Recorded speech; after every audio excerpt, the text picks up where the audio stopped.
সরাসরি নজর রাখছি আমরা শিয়ালদা কোর্টে, যেখানে অভিজিৎ মণ্ডল টালা থানার তৎকালীন ওসি, প্রাক্তন ওসি, টালা থানার প্রাক্তন ওসি অভিজিৎ মণ্ডল, তার জামিনের পর তার অবশেষে জেল মুক্তি, তিনি বেরোচ্ছেন, সেই ছবি আপনাদেরকে দেখাচ্ছি। আরজিকর ধর্ষণ খুনের মামলায় আজ সন্দীপ ঘোষ এবং অভিজিৎ মণ্ডলের জামিন হন, আর এবার বেরোচ্ছেন তিনি। কথা বলবো, অমিত রয়েছেন সঙ্গে। অমিত,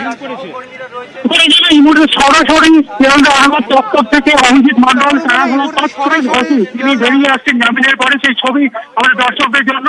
সঙ্গে রয়েছেন তার বেঞ্চমেট, অর্থাৎ তার অন্যান্য কলকাতা পুলিশের অন্যান্য যারা ওসি বা অন্যান্য যারা অফিসার, তারা তার সঙ্গে রয়েছেন এবং আইনজীবীরাও রয়েছেন। এবং তুমি জানো যে ঠিক 2.5 মিনিটের সময় হয়েছে 90তম দিন। সিবিআই তরফে আজকে আদালতে জানিয়ে দেওয়া হয় যে তারা আজকে সাপ্লিমেন্টারি চার্জশিট জমা দিচ্ছেন না, তাদের তদন্ত চলছে।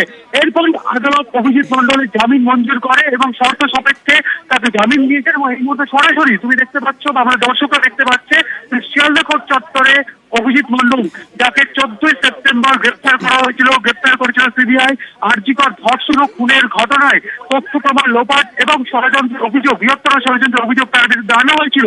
কিন্তু 90 দিন পরেও সিবিআই তরফে চার্জশিট দেওয়া হয়নি আদালতে।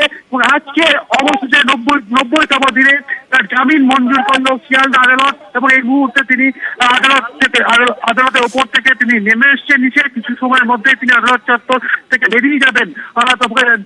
একদম সরাসরি দেখতে পাচ্ছি সেই ছবি, আপনার দর্শকরা সেই ছবি পাচ্ছে। সরাসরি দেখতে অভিজিৎ মণ্ডল তিনি অপেক্ষা করছেন, এলেই তিনি বেরিয়ে যাবেন। সঙ্গে তার কলকাতা পুলিশের অন্যান্য ব্যাচমেট এবং অন্যান্য পুলিশ অফিসাররা তার সঙ্গে রয়েছেন। একেবারেই অমিত, সেই ছবি আমরা দেখাচ্ছি। এই টালা থানার ওসি, প্রাক্তন ওসি অভিজিৎ মণ্ডলের বিরুদ্ধে তথ্য প্রমাণ লোপাটের অভিযোগ ছিল।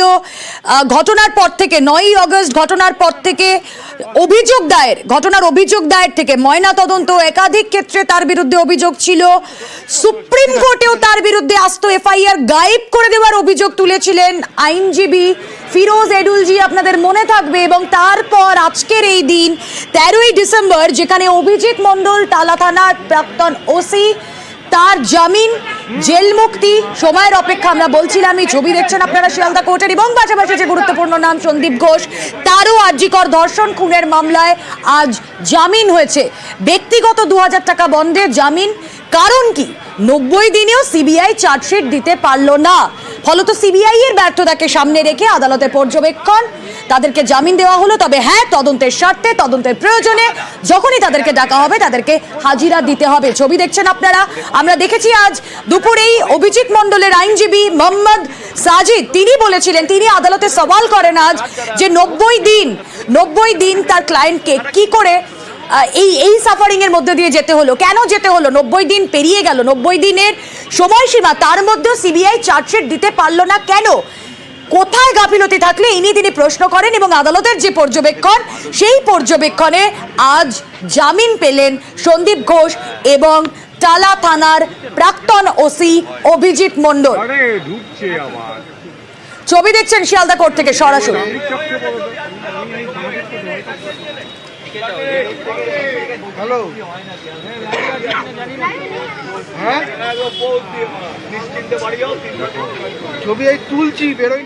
Just because of investigation is still progress, আমাদের চার্জশিটটা রেডি হয়নি। 90 days আমাদের কমপ্লিট হয়ে গেছে, statutory period is over, so the court has been granted the bail. বেলের কন্ডিশন আছে, তো কন্ডিশন এটাই আছে কি as and when call for, যখন ডাকবে তখন যেতে হবে। আজকে বেল হয়ে গেছে, আজকে উনি বেরিয়ে যাবেন। সন্দীপ ঘোষে এই কেসে বেল হয়ে গেছে, অন্য মামলাতে কি আছে সেটা আমি বলতে পারবো না।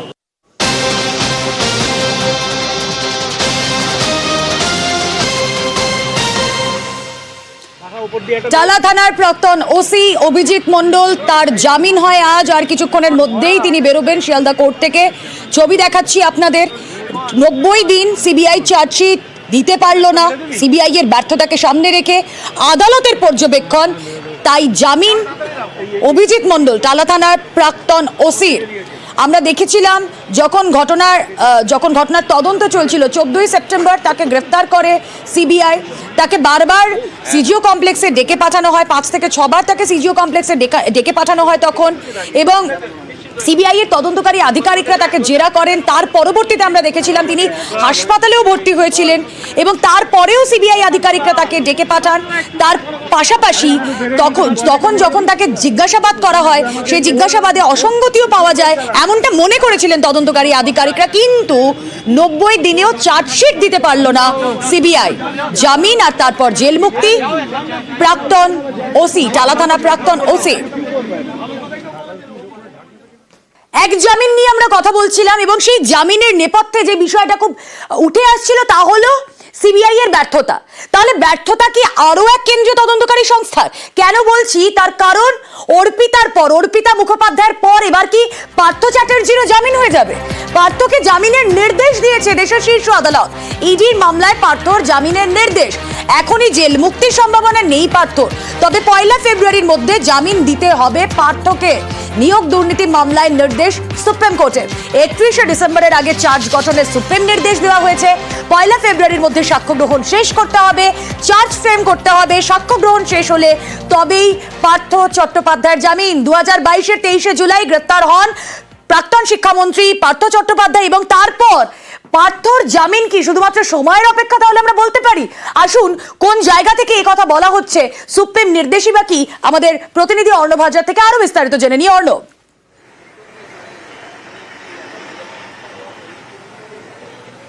দেখো, পার্থ চট্টোপাধ্যায় অবশেষে সুখবরটা পেলেন শীর্ষ আদালত থেকে। 50 দিন পরে হলেও তিনি জামিন পাচ্ছেন, তবে একগুচ্ছ শর্ত দেওয়া হয়েছে এবং সেই শর্তে পার্থ চট্টোপাধ্যায় যেমন স্বস্তি রয়েছে, একই সঙ্গে স্বস্তি অস্বস্তি দুটোই রয়েছে ইডির জন্য। বলা যায় ইডির জন্য একটা বড় চ্যালেঞ্জ ঠিক করে দিয়েছে সুপ্রিম কোর্ট এবং 50 দিনের যে হোমওয়ার্ক দিয়েছে সুপ্রিম কোর্ট, এবং সেক্ষেত্রে ডিসেম্বর মাসের মধ্যে চার্জ ফ্রেম গঠন করে জানুয়ারি মাসের মধ্যে যে এভিডেন্সগুলো ট্যাম্পার হতে পারে, পার্থ চট্টোপাধ্যায় জেল থেকে বেরোলে তিনি প্রভাবশালী, এই যে সাক্ষ্য নিতে চাইছে, সাক্ষীদের ইতিমধ্যেই নাম লিখিয়েছে ইডি তাদের চার্জশিটের খাতায়, সেই সাক্ষীদের সাক্ষ্যটা, বয়ানটা, অর্থাৎ সেগুলিকে এক্সামিনেশন করা, প্রসিকিউশন উইটনেস বলা হয় যেটা আদালতের ভাষায়, সেইগুলি অ্যাটলিস্ট যেগুলো অত্যন্ত গুরুত্বপূর্ণ এই মামলার ক্ষেত্রে ইডি মনে করছে 2 থেকে 3টে অন্তত যেগুলো অত্যন্ত অকাট্য যুক্তি ইডি আছে বলে মনে করছে, সেগুলো কিন্তু পার্থ চট্টোপাধ্যায় 1 ফেব্রুয়ারি জামিন পাবে, তার আগে সেগুলিকে করতে হবে। এটা ইডির জন্য একটা বড় চ্যালেঞ্জ, যেটা পার্থ চট্টোপাধ্যায়ের জন্য বড় স্বস্তি। কারণ এই জানুয়ারি মাস এবং ডিসেম্বর মাসের আর 2-2.5 সপ্তাহ রয়েছে, এর মধ্যে পুরো টাস্কটা করতে হবে। এই জায়গায় পার্থ চট্টোপাধ্যায় শর্ত সাপেক্ষে জামিন পেলেন এবং পার্থ চট্টোপাধ্যায় 50 দিন পর 1 ফেব্রুয়ারি তিনি ইডির মামলায় জামিন পাবেন, কিন্তু জেল মুক্ত হবেন কিনা সেটা সিবিআই মামলার উপর নির্ভরশীল রয়েছে। বেশ অর্ণব, আমাদের তো অবশ্যই নজর থাকবে সেই দিকে, তবে একটা বিস্তারিত প্রতিবেদন দেখে নেওয়া যাক।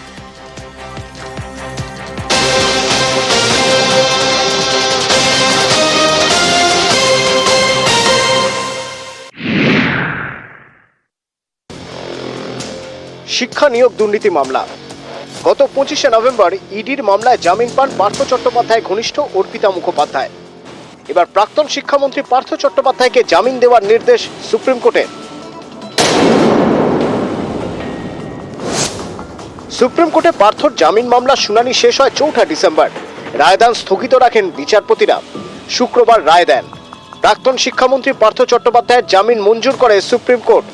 দেশের সর্বোচ্চ আদালতের নির্দেশ,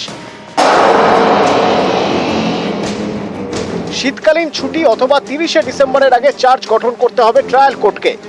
জানুয়ারির মধ্যে শেষ করতে হবে গুরুত্বপূর্ণ সাক্ষীদের জিজ্ঞাসাবাদ। 1 ফেব্রুয়ারি জামিন পাবেন পার্থ, তার আগেও পেতে পারেন। চার্জ গঠন এবং সাক্ষীদের বয়ান নেওয়া হলে অবিলম্বে জামিন পাবেন পার্থ। সুপ্রিম কোর্টের এই নির্দেশ, জামিন পেলেও কোনো সরকারি পদে থাকতে পারবেন না পার্থ। তিনি বেহালা পশ্চিমের বিধায়ক। ট্রায়াল কোর্টে বিচার চলাকালীন একমাত্র ওই পদেই তিনি থাকতে পারবেন। সাধারণত আদালত আবেদন মঞ্জুর করলে সঙ্গে সঙ্গে জামিন হয়, কিন্তু এক্ষেত্রে প্রায় 50 দিন পর জামিন, যা নজিরবিহীন বলেই অনেকের মত। 2022 সালের 22 জুলাই শিক্ষা নিয়োগ দুর্নীতি মামলায় পার্থ নাকতলার বাড়িতে পৌঁছয় ইডি। ইডি সূত্রে দাবি, পার্থর বাড়িতে উদ্ধার হওয়া নথির সূত্র ধরেই তদন্তকারীরা হানা দেন পার্থ ঘনিষ্ঠ অর্পিতা মুখোপাধ্যায়ের ফ্ল্যাটে। সেখানে মেলে টাকার পাহাড়।